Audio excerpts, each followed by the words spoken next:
Hey everyone, it's Christoph. Today I'll be talking to you about how to checkmate with the two lone bishops. This method can apply whether you're playing with the black or white pieces, and it's a very universal method that's used upon many players. Simply, all it includes is simply taking away key squares from the black king, and keep taking away squares until he is forced into one of the four corners, in which you can deliver a checkmate. I'll give you a sample endgame, and it begins like this. The game begins with king to d2, and black has, at the moment, many options to consider. So he makes a move, king e7, and the first step in this system is to first centralize the king, and then centralize the two bishops. We see king d3, king d6, and king d4. Step 1 has been accomplished. The king is centralized, and it's not a bad idea if you would like to obtain some sort of opposition against the black king. I will not go into detail about what the opposition exactly is. However, if you don't know and you are wondering, feel free to ask me in the comments. The game continues with king to e6. Now black has the opposition, but not for long. We see bishop c4 check. Now we're driving the king off of the light squares.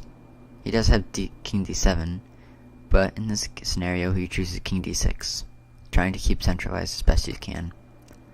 We see bishop a3, and now you'll notice that a lot of the dark and light squares from the a3 to the f8 squared and from the a2 to the g8 squares are completely cut off from black. This is step 2 of the process, while we essentially take away all of the key squares from black. And we're now forcing him into one of the four corners, which will lead into step 3. The game continues with king to c6 and king to e5.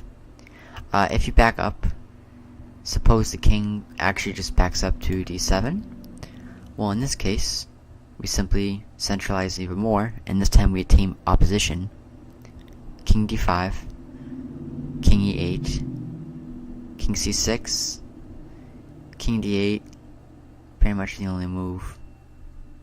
Now bishop f7, and in this variation we are cutting off the light squares. And king c8, and now next comes bishop e7, followed by king b6. I hope you're beginning to see a pattern here.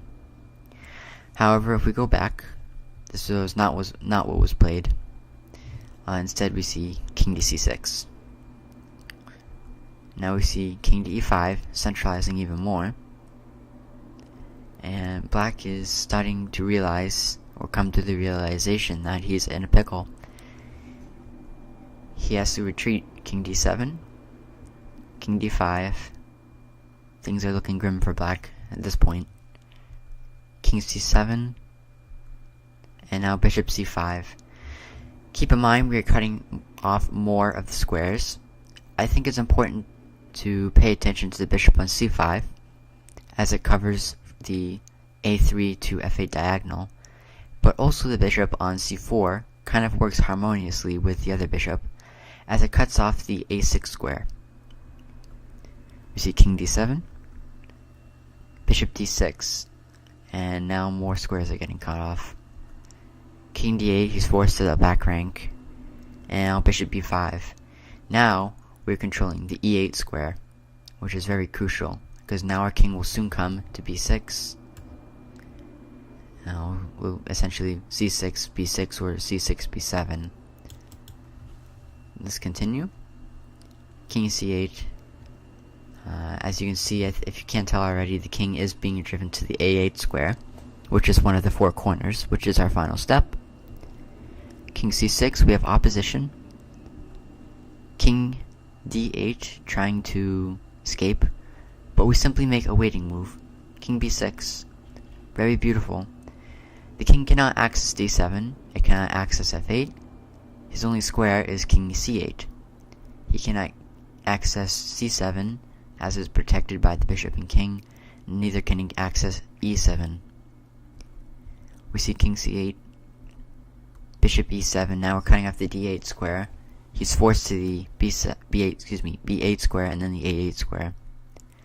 King b8, bishop d7, king a8 is pretty much the only move. And at this point, in order to deliver checkmate, this is the final step. We make winning moves with bishops, like so. Bishop h4. Be careful not to stalemate the black king. That would end in a draw. King b8. The king shuffles.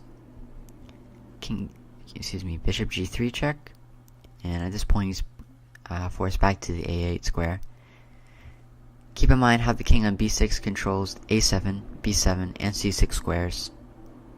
And at this point, white can deliver checkmate with bishop to c6. And just like that, the game is over. This algorithm can be used pretty much any game if the two bishops are on the board and the king also works harmoniously. I cannot stress enough how important it is to use the white king or black king if you're playing with black, if you're looking to checkmate with the two bishops. Step 1, just as a recap. Step 1, centralize the king. Step 2, connect the bishops and make them work harmoniously in the center.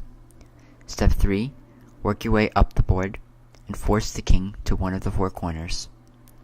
And the final step is taking away the last key squares, forcing the king to the corner, and then finally delivering checkmate. Well, that's all I have for now. As always, I hope you learned something from it. If you have any questions, feel free to ask me, and thanks for watching.